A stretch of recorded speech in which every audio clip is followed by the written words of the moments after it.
안녕하십니까, 이진우입니다. 요즘은 컨텐츠의 길이가 짧은 숏폼 컨텐츠가 인기입니다. 이런 숏폼 컨텐츠를 잘 구현해내서 인기를 끌고 있는 대표적인 서비스가 바로 틱톡이라는 SNS인데요. 올해 상반기에 이 틱톡의 이용자가 유튜브를 추월했다는 조사 결과가 나왔습니다. 틱톡이 이렇게 인기를 끄는 이유는 뭔지, 또는 이런 인기의 뒷면에 우리가 생각해 볼 점은 없는지 얘기 나눠보겠습니다.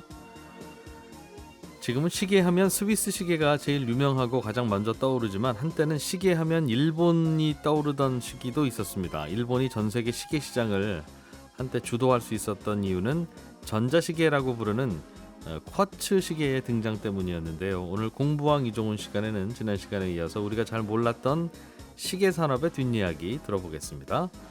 8월 2일 손에 잡히는 경제 플러스 광고 듣고 시작합니다.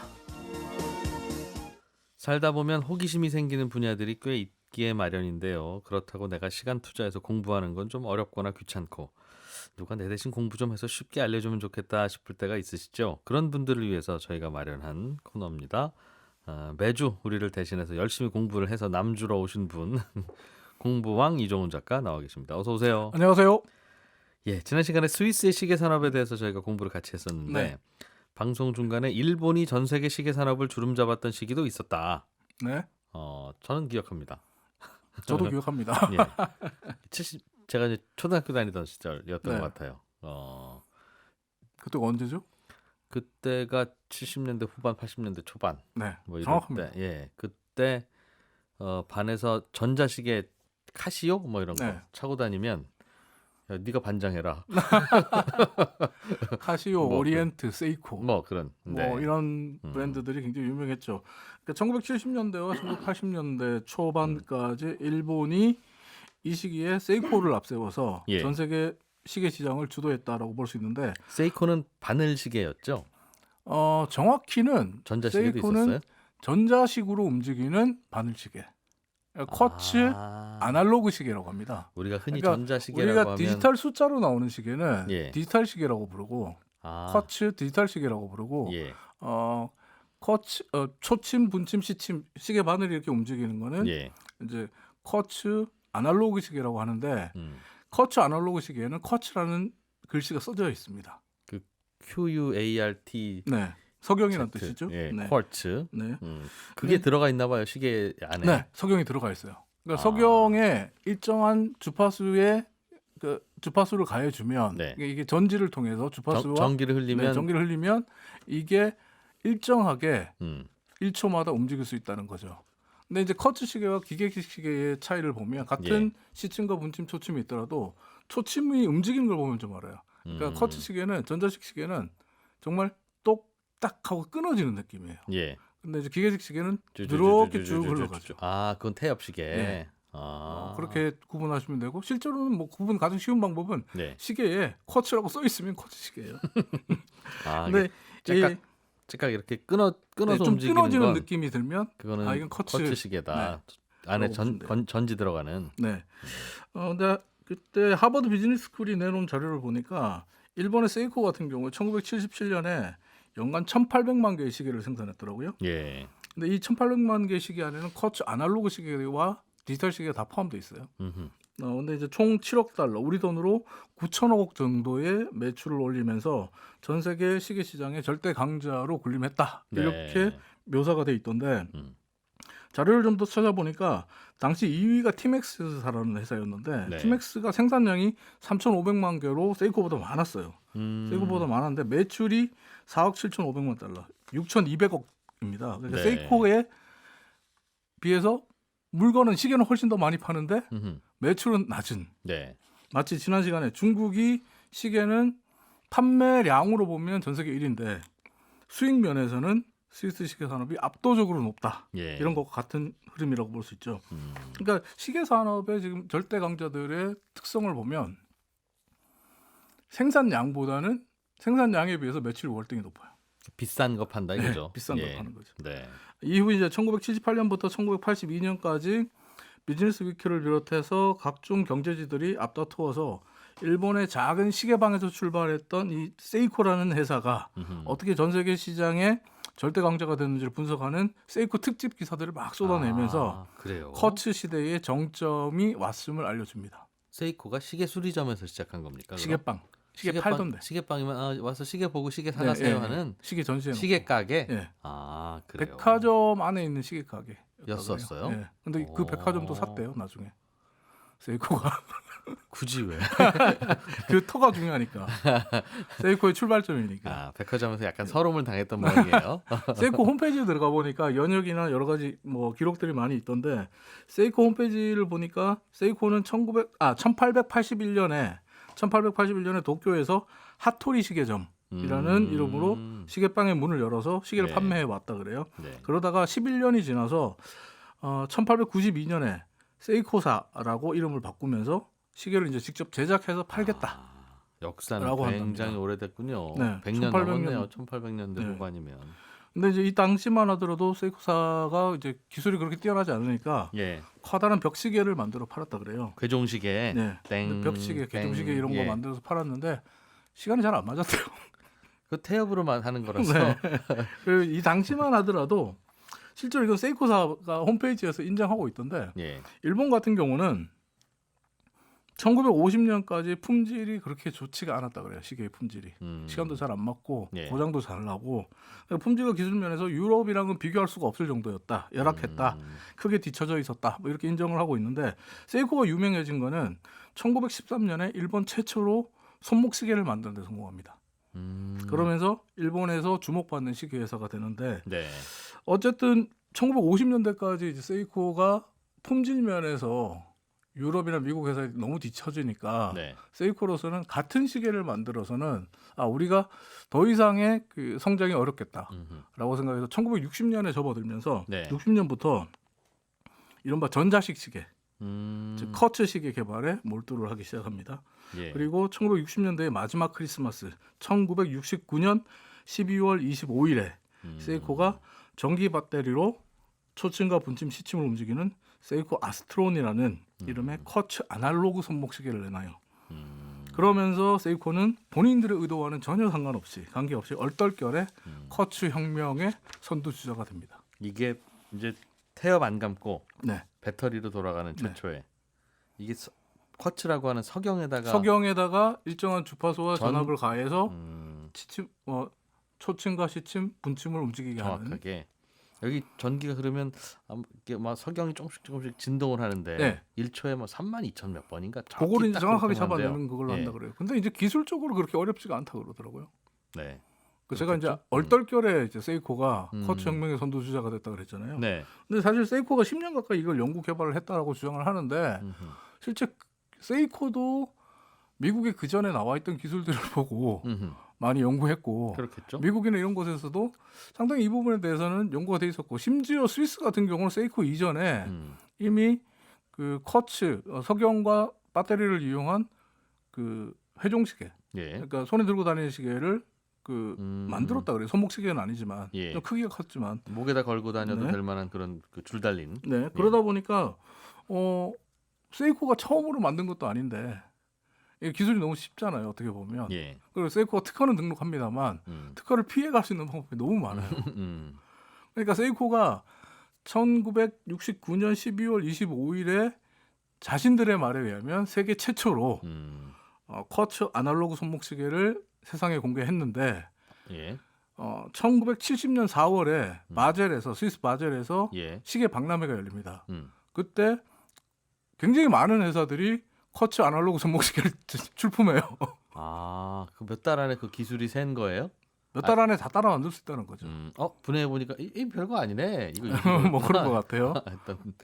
세이코가 만들어서 우리도 만들자. 음. 그러면 세이코의 특허도 다 피해 가버리는 바람에 예. 세이코가 뭐 크게 의미가 없어져요. 근데 이제 그 세이코 같은 경우는 이 커츠 시계를 만들 때 본인들이 이 커츠 혁명을 만들어서 스위스와 유럽이 잡고 있는 예. 저 시계 판도를 우리가 먹어야지 이런 의도를 갖고 만든 건 아닌 것 같아요.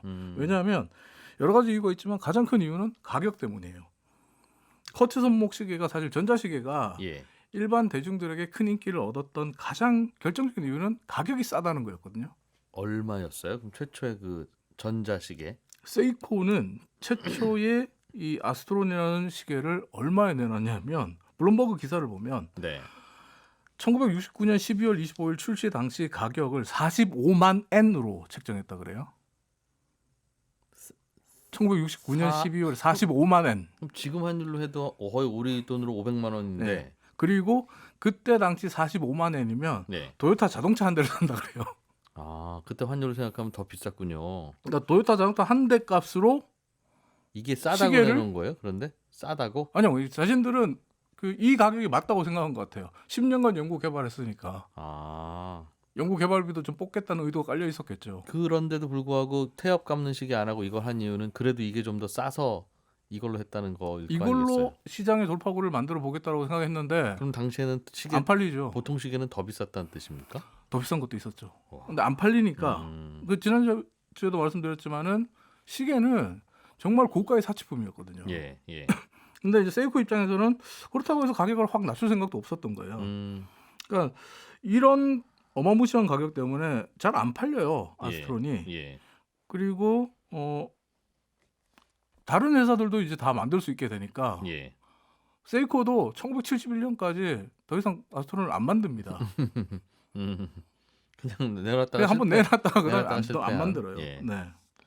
그런 건데 그 이후에는 어떻게 발전했어요? 그래서 저도 이번에 공부하면서 알게 됐는데 커츠 혁명이 보통의 이제 뭐 자료들을 보면 세이코가 주도했다라고 돼 있는데 세이코가 아닌 것 같더라고요. 커츠 혁명의 본격적인 시작점은 아날로그가 아니라 디지털 시계가 시작을 알렸더라고요. 숫자 나오는 전자시계. 예. 그러니까 세이코의 아스트론은 아날로그 타입이잖아요. 예.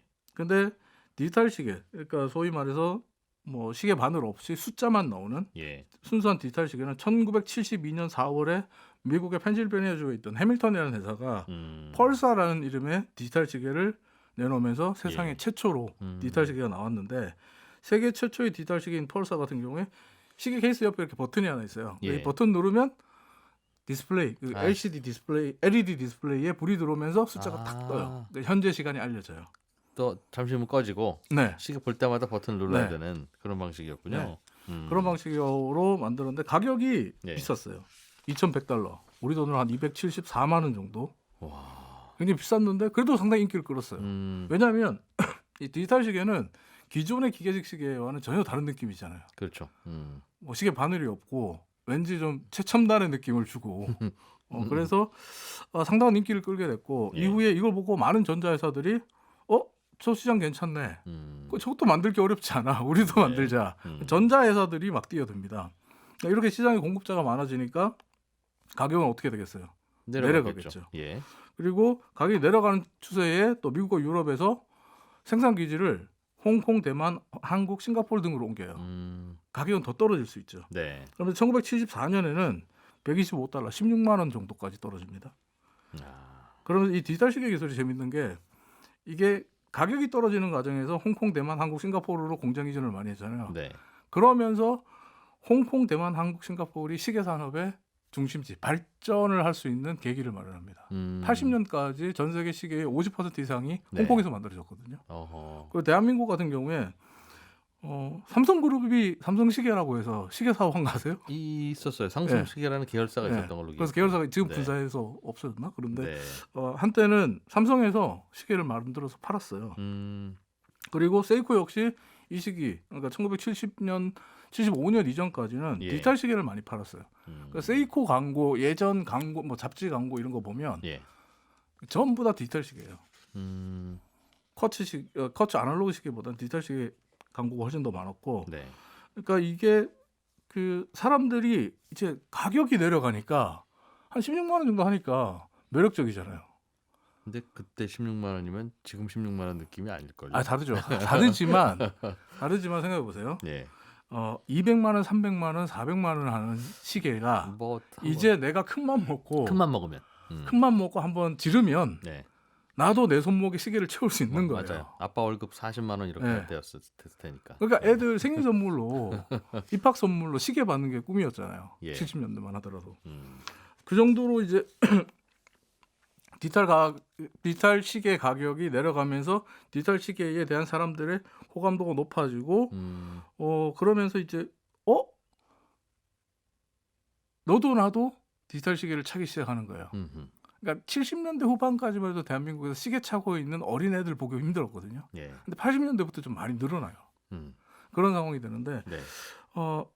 가격이 싸고 너도 나도 차기 시작하면 시계라는 그 제품의 이미지는 어떻게 될까요? 뭐 대중화 저렴화 그렇죠. 되겠죠. 대중적이다, 예. 저렴하다 이렇게 되는 거죠. 음. 그러면서 서서히 사람들이 이 디지털 말고 좀 이렇게 옛날 시계 느낌, 시계 바늘 이렇게 돌아가는 예, 거 예. 그런 거 없나라고 하면서 눈을 돌리기 시작한 게 쿼츠 아날로그 시계. 그때 세이코 같은 시계가 예. 다시 또 눈에 들어오는 거예요. 세이코의 예전에 아스트론 같은 시계가 다시 눈에 들어오는 거예요. 숫자 나오는 전자시계는 왠지 싸 보인다 이거죠. 네. 예. 그러니까 좀 더 품위 있게 시계 바늘이 있는 걸 나는 보고 싶어. 이런 예. 사람들이 등장하기 시작한 거예요. 그러면서 일본과 스위스, 보다 정확히는 세이코와 스위스 시계 산업이 격돌하기 시작합니다. 뭐 지금도 논란이 있긴 하지만 세이코는 자신들이 세계 최초로 아날로그 쿼츠 손목 시계를 만들었다라는 광고를 대대적으로 하면서 아날로그 쿼츠 손목 시계를 찾는 사람들에게 선두주자, 역사를 만든 회사. 그러니까 왠지 시계의 그러니까 내가 쿼츠 아날로그 손목 시계를 살 거면 예. 세이코 걸 사야 될 것 같은 거예요. 거기에 프리미엄 이미지를 만들기 네. 시작했다는. 네. 근데 이제 또 재밌는 게 당시에 미국 전자회사들은 쿼츠 아날로그는 별로야. 디지털이 훨씬 더 간편하고 좋아. 라고 하면 디지털에 올인을 합니다. 그리고 스위스는 아예 쿼츠 자체를 좀 무시하는 경향이 있었기 때문에 여기에다가 인건비도 일본보다 당시에 높았어요. 네. 그리고 인건비도 높고 하니까 가격 경쟁력도 떨어지고 그러면서 쿼츠 아날로그 시계 부분이 세이코가 거의 독주하다시피 하거든요. 예. 그런데 1978년에 세이코가 아까 세계 최초로 디지털 시계를 만든 회사가 해밀턴이라고 말씀드렸잖아요. 예, 미국 회사. 예, 이 해밀턴에게 펄사를 팔아라. 세계 최초의 전자시계. 디지털 시계 브랜드인 펄사를 팔아라. 예. 라고 하면서 사는데 성공을 합니다. 그러니까 세이코는 78년에 세계 최초의 쿼츠 디지털 시계, 세계 최초의 쿼츠 아날로그 시계 예. 두 개를 만드는 회사가 된 거예요. 두 개의 브랜드를 갖고 있는 회사가 됐어요. 예. 그러면서 세이코의 지배력이 더 올라가게 되고 디지털과 쿼츠를 애써 무시해왔던 스위스는 지난 시간에 말씀드린 것처럼 시계 산업 전체가 붕괴될 위기에 처하게 되는 거죠. 그러다가 스위스가 어떻게 다시 살아났어요? 스와치 덕분에. 아, 80년대 중후반, 90년대 초반에 스와치 열풍 기억하실 거예요. 예, 장난감 같던. 예, 장난감. 시계가 이래도 되나? 할 정도로 정말 예. 파격적인 디자인들. 지금 생각하면 이래도 되지 뭐가 문제야라는 거였는데 그 당시에는 시계를 그렇게 장난처럼 만들면 인생의 그 진심이 아닌 왜 삶을 그렇게 사냐 하는 그런 뉘앙스마저 여겨질 만큼 파격적이기도 했어요. 굉장히 파격적이었죠. 굉장히 파격적이었고 1983년에 스위스 시계 산업이 자체 생산보다는 디자인과 마케팅에 주력하자. 인건비 때문에 자체 생산은 힘들다. 그래서 디자인과 마케팅에 주력하면서 저가의 시계들을 내놓자라고 전략을 바꿉니다. 수정하게 되는데 네. 이때 소위 말하는 패션 시계들을 내놔요. 시계를 멋지게 만드는 건 시계의 정확성이 아니다. 시계 그 자체에 독창적이고 아름다운 디자인에 있다. 이렇게 예. 주장합니다. 예. 그러면서 소위 패션 혁명을 주장해요. 쿼츠 혁명에 맞서는 패션 혁명을 주장을 합니다. 그러니까 스와치에 따르면 스와치의 S가 원래 뜻은 세컨드. 그러니까 스와치가 세컨드 워치. 집에 시계는 하나 있는데, 네, 하나 있는데 좀 장난감 같은 가벼운 시계 살 때 예. 그러니까 시계는 하나만 갖고 있는 게 아니다. 패션이다. 옷처럼 여러 개 그때그때 분위기에 따라서 그때그때 장소에 따라서 네. 다르게 차는 거다. 이렇게 주장을 해요. 지금 그때는 말도 안 되는 소리라고 생각하지만 지금은 상식이 됐고. 근데 그게 젊은 층에게 먹혔어요. 그 마케팅이 젊은 층에게 먹혔고 이런 스와치의 전략이 미국 시장에서 엄청나게 반응이 좋으면서 많은 미국인들이 스와치 시계를 수집하기 시작했거든요. 예. 종류별로 수집하기 시작했고 이렇게 스와치가 잘 되는 걸 보니까 정말 패션 혁명이 일어나는 걸 보니까 진짜 패션 회사들도 우리도 해도 되겠는데? 라고 생각하게 되는 거예요. 네. 그러면서 미국 캘빈 클라인과 게스가 시계를 만들기 시작합니다. 그래서 근데 지금까지 캘빈 클라인과 게스가 또 시계를 만드니까 유럽의 명품 브랜드 샤넬, 뭐 루이비통 이런 회사들도 그럼 우리도 만들래 라고 되는 거예요. 그래서 샤넬이 1987년에 시계를 처음 만들고 88년에 루이비통이 시계를 내놓고 네. 이런 패션 시계 붐이 1990년대를 강타하면서 웬만한 패션 브랜드는 이제 다 시계를 팔게 됐고 시계는 이제 정확도, 시계를 얼마나 잘 만드냐가 아니라 브랜드가 뭐냐가 더 중요해진 시대가 됐죠. 이제 아무나 시계를 만들기 시작하니까 시계도 이제 브랜드도 안 보고 네, 샀는데 막 서랍 속에 여러 개 있고 네. 우리나라에서는 정치인들이 시계를 하나씩 만들어서 돌리기 시작하고 대통령 시계. 그러던 시절이 지나서 최근에는 다시 무슨 명품 시계 시즌이 온 건지 다들 그런 거 하나씩 기계식 시계가 예. 르네상스죠. 지금 최근은 장만하는 기계식 분위기예요. 시계가 대세인데 기계식 시계 같은 경우는 사실 1980년대 중반에 스와치에 대한 반발로 나왔다라고도 볼 수 있어요. 예. 그러니까 이탈리아 사람들이 이 기계식 시계의 르네상스를 주도했는데 이탈리아에서 보니까 야, 저 스와치 시계 정신 사납고 저거는 아니야.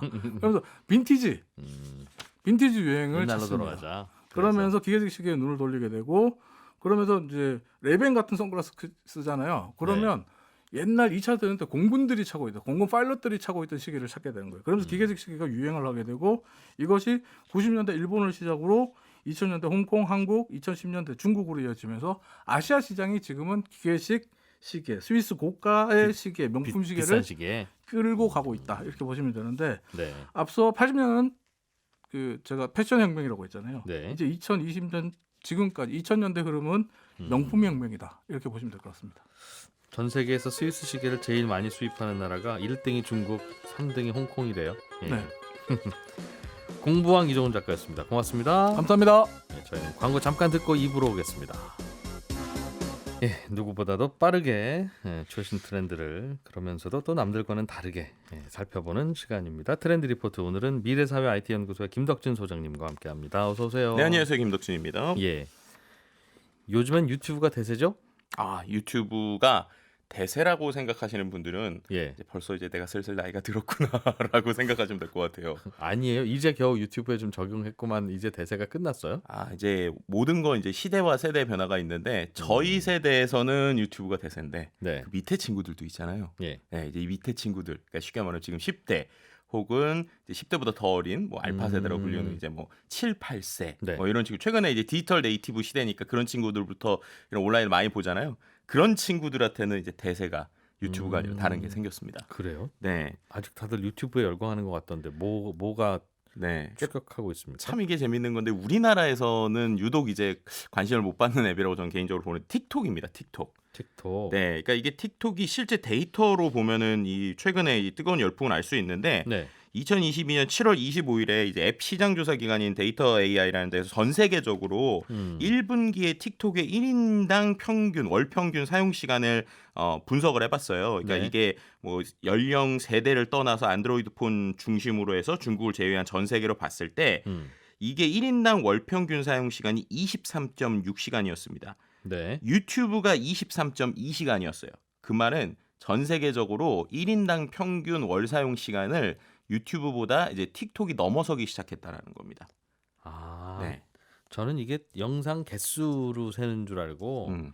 야, 틱톡은 짧으니까 그러니까 뭐 유튜브 하나 보는 동안 틱톡은 10개, 20개 보니까 당연히 네. 많겠지 싶은데 그게 아니라 네.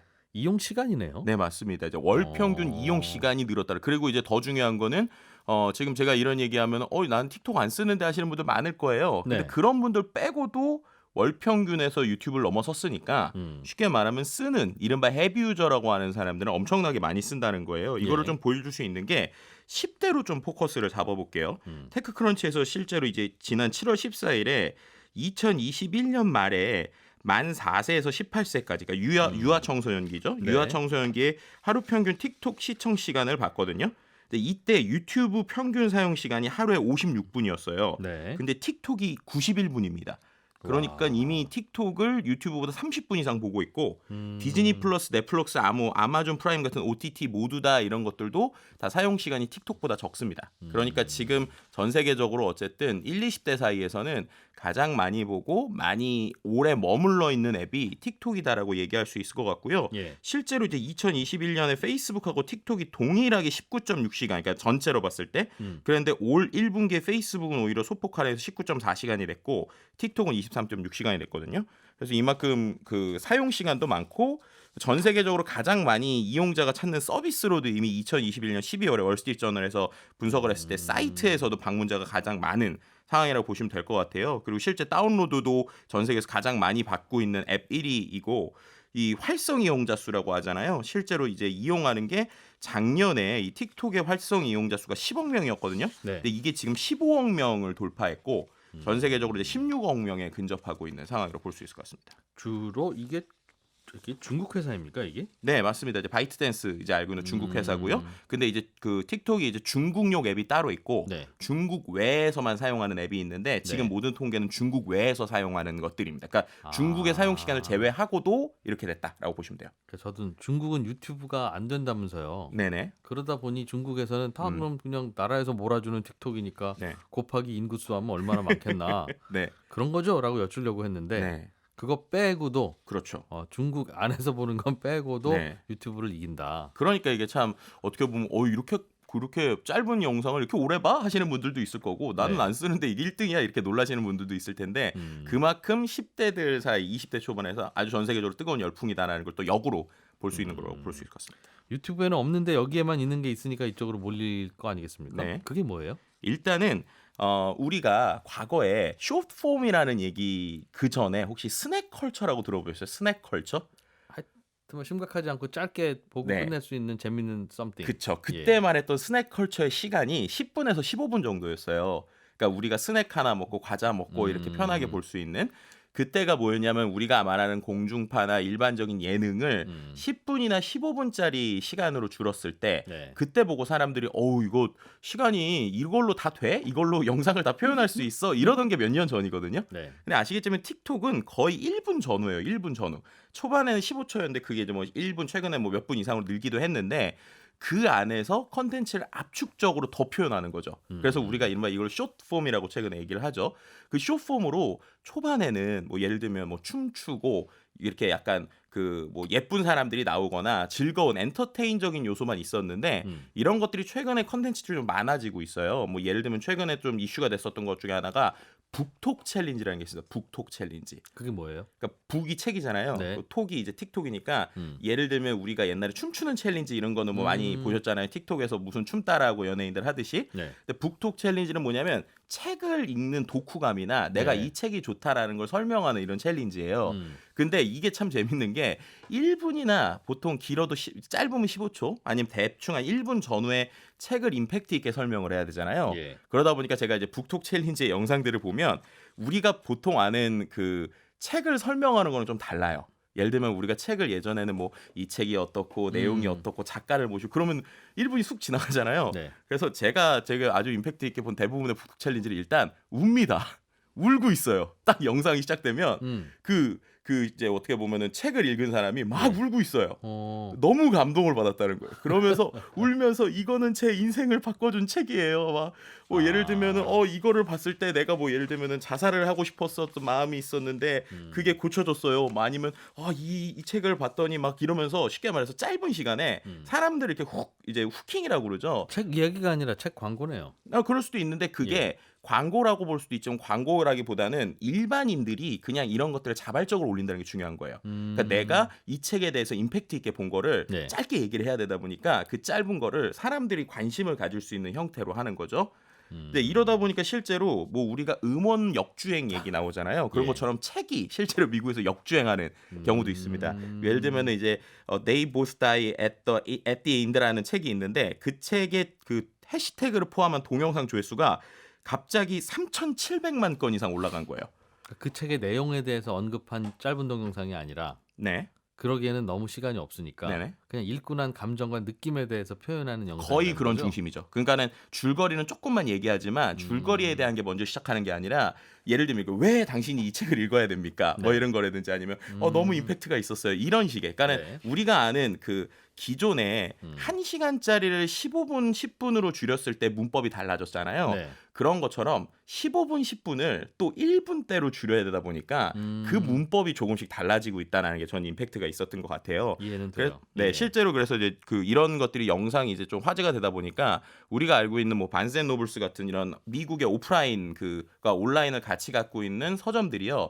아예 코너에 샵 북톡이라는 어떤 코너를 만들었습니다. 오프라인 서점에? 그러니까 오프라인에도 이렇게 만들고 온라인에도 일부 이제 그 온라인 메뉴로도 만들고 예. 그걸 오프라인에 예를 들면 뭐 우리가 에디터 선정 이런 것처럼 네. 이제 샵 북톡 그러니까는 책인데 틱톡에서 화제가 되는 책 이런 걸 이제 모으는 어떤 코너가 생기는 거예요. 이제 그만큼이나 어떻게 보면은 이게 하나의 또 10대들이 책을 안 읽는 게 이제 어떻게 보면은 다른 세대보다 이제 책 읽는 비율이 좀 줄어들고 있잖아요. 근데 예. 그런 사람들한테 또 새로운 어떤 책을 읽게 하는 도구로서 이런 이제 컨텐츠들 좀 쌓이고 있다라는 것들도 어떻게 보면 그 짧은 컨텐츠에 적응해 나가는 어떤 세대의 변화라고도 할 수 있을 것 같고요. 그리고 이제 또 그 틱톡을 얘기할 때 역시 가장 빼놓을 수 없는 것 중에 하나가 알고리즘 얘기를 안 할 수가 없어요. 예. 왜냐하면은 이제 유튜브 같은 경우는 우리가 아시겠지만 기본적으로 유튜브에서는 첫 화면에 들어가면 여러 개가 타임라인 추천해서 나오긴 하잖아요. 그렇죠. 근데 예. 그거는 선택지가 있죠. 예를 들면 하나만 나오는 게 아니잖아요. 그중에서 내가 골라보죠. 그렇죠. 그 중에서 골라보는데 예. 틱톡은 아시겠지만 영상이 끝나면 자동으로 제가 선택하는 게 아니라 그 다음 영상이 나옵니다. 딱 그거 하나만. 그렇죠. 딱 그거 하나만 나오는 거예요. 구내식당이네요. 그렇죠. 근데 싫으면 그냥 넘겨버리는 거죠. 예. 근데 싫든 좋든 또 짧잖아요. 그러니까 예를 들면 우리가 10분을 내가 재미없는 거 보긴 힘들어라고 하는데 한 30초짜리가 지나간다고 하면 광고 한 편 보는 느낌이잖아요. 예. 그런 식으로 그냥 다음 영상 뭐 나올까 멍하니 있을 수 있는 이런 포인트들이 나온다는 거예요. 근데 이 틱톡의 알고리즘이 왜 강력하냐면 실제로 이게 참 재밌는 게 이 알고리즘 자체를 MIT 테크놀로지 리뷰, 그러니까 우리가 알고 있는 미국의 MIT 테크놀로지 리뷰에서 2021년 10대 혁신 기술, 브레이크드루, 그러니까 어떤 판을 깨는 기술의 하나로서 네. 이거를 선정을 했습니다. 틱톡의 알고리즘을. 뭘 보여주는지. 네, 그러니까 이게 예를 들면 이 사람의 취향, 아니면 이 사람이 뭘 좋아할 만한지 예. 이런 것들에서 워낙 추천을 잘해주는 이런 특징들이 있다 보니까 이것을 했고요. 그 다음에 이제 틱톡의 가장 큰 특징이라는데 그러면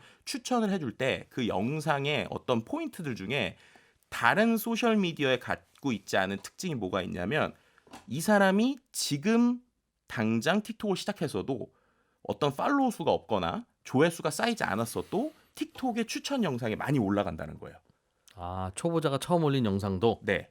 왜요? 왜 틱톡은 그런 보면 별로 기쁘지 않을 만한 별 재미 없을 것 같은 걸 올려주죠? 그러니까 여기서 포인트는 사람이 없다고 예. 재미가 없을까라는 거예요. 무슨 말이냐면 지금 처음 시작하는 사람. 예를 들면 우리가 유튜브도 처음에 이제 갈수록 허들이 높아진다고 하잖아요. 그 얘기는 제가 예를 들면 유튜브의 알고리즘 신이라고 우리가 표현하죠. 알고리즘 신의 간택을 받으려면 최소한 한 달 이상 내가 어떠한 꾸준한 어떤 행위를 해서 내가 이런 가게예요. 쉽게 말해서 내 유튜브는 이런 채널이에요라는 걸 이제 어떻게 보면 유튜브 알고리즘이 알게 되거나 사람들이 알게 됐을 때 그 카테고리 안에서 추천해 주는 것들이 있잖아요. 네. 그러다 보니까 유튜브를 처음 시작하는 사람들이 이렇게 되게 어렵단 말이에요. 그죠? 근데 틱톡을 생각해 보시면 일단 틱톡이 영상이 짧아요. 네. 그러니까 60초에서 1분짜리잖아요. 그러면은 예를 들어서 유튜브에서 10분짜리 영상이라고 쳤을 때 틱톡에서는 그 시간 동안 최소 10개에서 많게는 20개 네. 혹은 30개 정도의 영상이 계속적으로 추천이 돼서 올라옵니다. 사람들이 보는 영상의 개수가 어쩔 수 없이 많으니까 그렇죠. 틱톡이 추천을 남발해도 네. 웬만하면 다 보신다. 그렇죠. 그리고 그러한 수많은 것들 중에 아까 말씀드린 대로 이 알고리즘의 특징은 내가 좋아할 만한 것들을 계속 보여주는 for you라는 거거든요. 예. 그럼 좋아하는 것들의 카테고리 안에만 들면 이 사람이 뭔가 이렇게 지금 이른바 지금 뭐 신인이라고 쳐보면 네. 신인이더라도 그냥 모든 사람에게 노출이 되는 거예요. 예를 들면 우리가 가요 무대에 그러니까 그 음악 중심 이런 데에 음악 중심에 60초짜리 막 30초짜리 컨텐츠가 계속 올라오니까 네. 지금 막 데뷔한 사람도 올라오는데 좋다라고 하면 그 영상이 좋으면 한순간에 반짝 스타가 될 수 있잖아요. 그러한 알고리즘을 갖고 있는 게 이 틱톡의 좀 특징 중에 그러다 하나로 볼 수 보니 있습니다. 참가하는 사람들도 네. 의욕이 생긴다. 그렇죠. 그래서 이 틱톡의 특징 중에 하나는 유튜브는 이미 시청자와 그리고 이제 올리는 사람들이 좀 나눠졌잖아요. 예. 근데 틱톡은 여전히 좀 참여형 컨텐츠가 많은 것 같아요. 나도 그래서 올리고. 네, 나도 올리고 연예인도 올리면 그걸 또 내가 받아서 패러디도 하고 뭐 이런 형태들이라고 보시면 될 것 같습니다. 그런데 네. 책을 읽었는데 그 책의 중요한 내용을 짧은 시간에 알려주는 건 저라도 보고 싶을 것 같아요. 네네네. 짧은 시간에 알려주니까. 네. 시간 아끼려고. 내지는 재밌으니까. 그렇죠.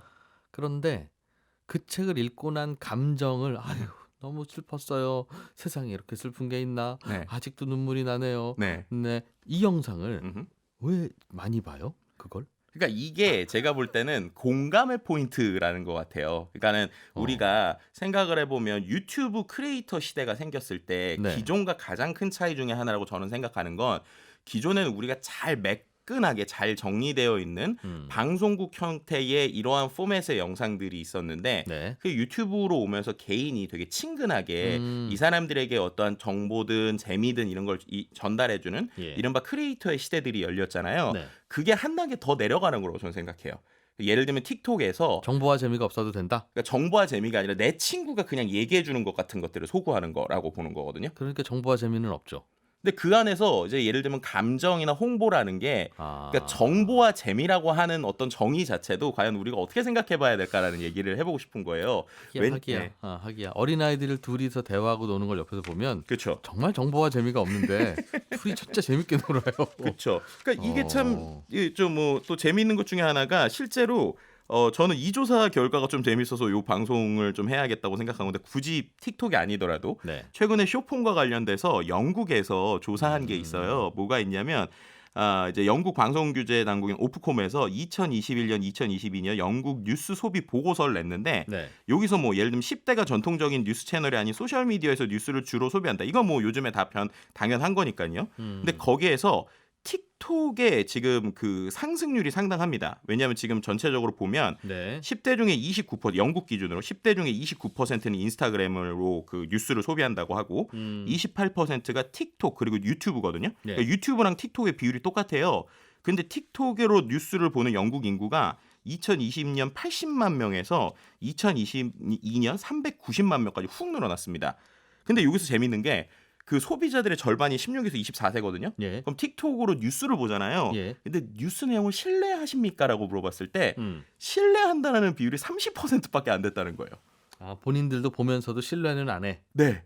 근데 신뢰를 안 하는 게 아까 말씀하신 대로 재미 예. 말고 정보성이라고 하면 우리가 보통 얘기하면 이게 가짜 뉴스 아니야 이럴 수 있는 건데 어허. 그거를 뉴스를 그냥 보면서 틱톡으로 난 뉴스는 봐. 근데 뉴스에 대해서 신뢰하는 거는 30%밖에 안 된다는 거예요. 그럼 이거 왜 보는 거냐라는 생각이 들 수 있잖아요. 예. 그래서 그런 분석들을 보면 결국에는 컨텐츠를 그냥 쭉쭉쭉 보면서 이런 분석들이 나오는 거예요. SNS에 나오는 뉴스를 신뢰하진 않지만 네. 그날의 주제에 대한 광범위한 의견을 제시한다.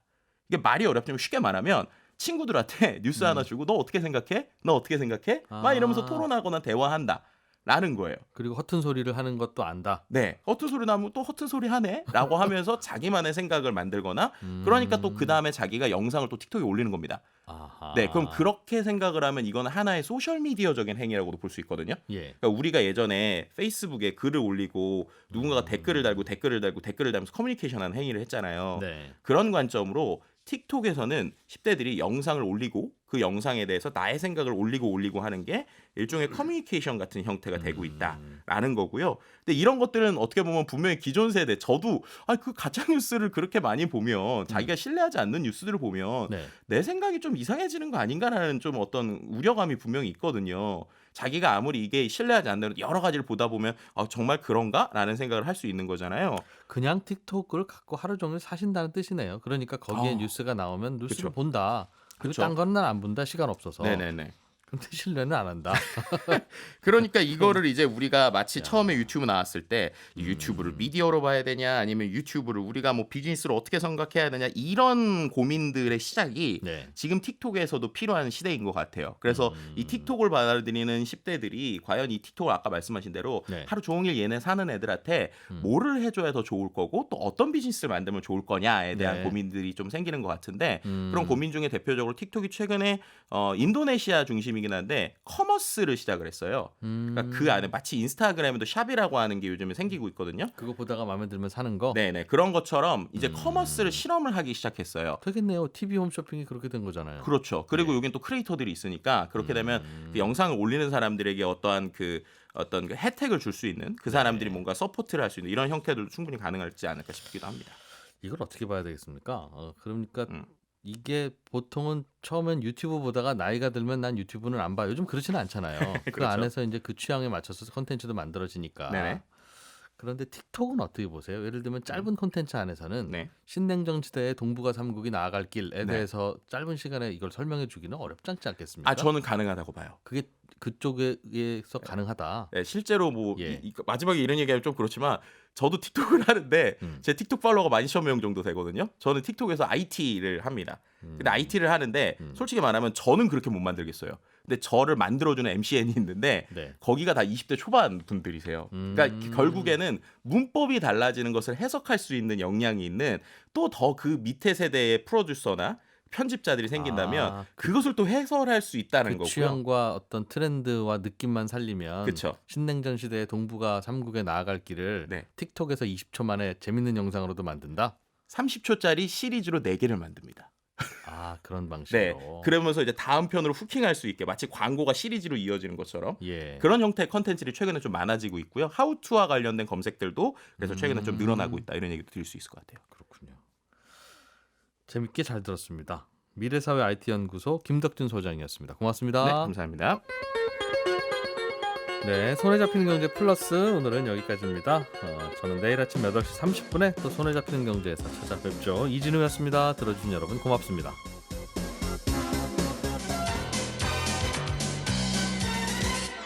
더 깊고 더 재미있는 경제 이야기. 이진우의 손에 잡히는 경제 플러스.